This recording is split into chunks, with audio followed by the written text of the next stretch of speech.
नमस्कार, आप देख रहे हैं आरजे रमझाझर न्यूज छत्तीसगढ़ और मैं हूं पुखराज सिंह। इस वक्त की बड़ी खबर निकलकर सामने आ रही है। जी आपको बता दें, खबर निकलकर सामने आ रही है दुर्ग जिला से। एक बड़ा हादसा हुआ है। सीएम विष्णुदेव साय की कार का हुआ है एक्सीडेंट। जी हां, पूरा हड़कंप समझ गया। आपको बता दें कि सीएम विष्णुदेव साय की कार का एक्सीडेंट हुआ है। जी हां, उनके काफिले की दो गाड़ियां आपस में टकरा गई हैं। एक बड़ी खबर निकलकर सामने आ रही है। आपको बता दें, जिला अस्पताल दुर्ग के सामने यह घटना हुई है, ये जानकारी निकलकर सामने आ रही है। हालांकि इस घटना में मुख्यमंत्री बिल्कुल सुरक्षित बताए जा रहे हैं। जानकारी के मुताबिक मुख्यमंत्री विष्णुदेव साय के काफिले की दो गाड़ियां आपस में ही टकरा गई।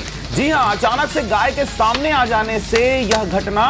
सड़क पर आप जान रहे हैं किस प्रकार से मवेशियों का तांता लगा रहता है और यही वजह है कि रास्ते पर आने जाने वाले राहगीरों को किस प्रकार से समस्याओं का सामना करना पड़ता है और लगातार इस प्रकार की घटनाएं घट रही हैं। लेकिन यह बड़ी घटना निकलकर सामने आ रही है कि राज्य के मुखिया विष्णुदेव साय, मुख्यमंत्री, इनके काफिले के साथ गौ माता के एक झुंड के आ जाने से इस प्रकार की घटना कारित हुई है। जी हां, आपको बताएं कि जानकारी के मुताबिक गाय को बचाने के चक्कर में आगे चल रही कारकेड की गाड़ी ने अचानक से ब्रेक लगाया, जिसकी वजह से पीछे आ रही दूसरी गाड़ी उसके ऊपर टकरा गई। जी हां, घटना में मुख्यमंत्री विष्णुदेव साय की गाड़ी बाल बाल बची है, बताया जा रहा है। हालांकि सीएम साय के काफिले की दो गाड़ियां क्षतिग्रस्त हो गई हैं और यह घटना दुर्ग जिले के अस्पताल के सामने, सरकारी अस्पताल के सामने की घटना बताई जा रही है। आप समझ सकते हैं कि किस प्रकार से इन बड़े शहरों में भी, इन बड़े बड़े वीआईपी काफिले में भी इस प्रकार की घटनाएं घटित हो रही हैं। किस वजह से?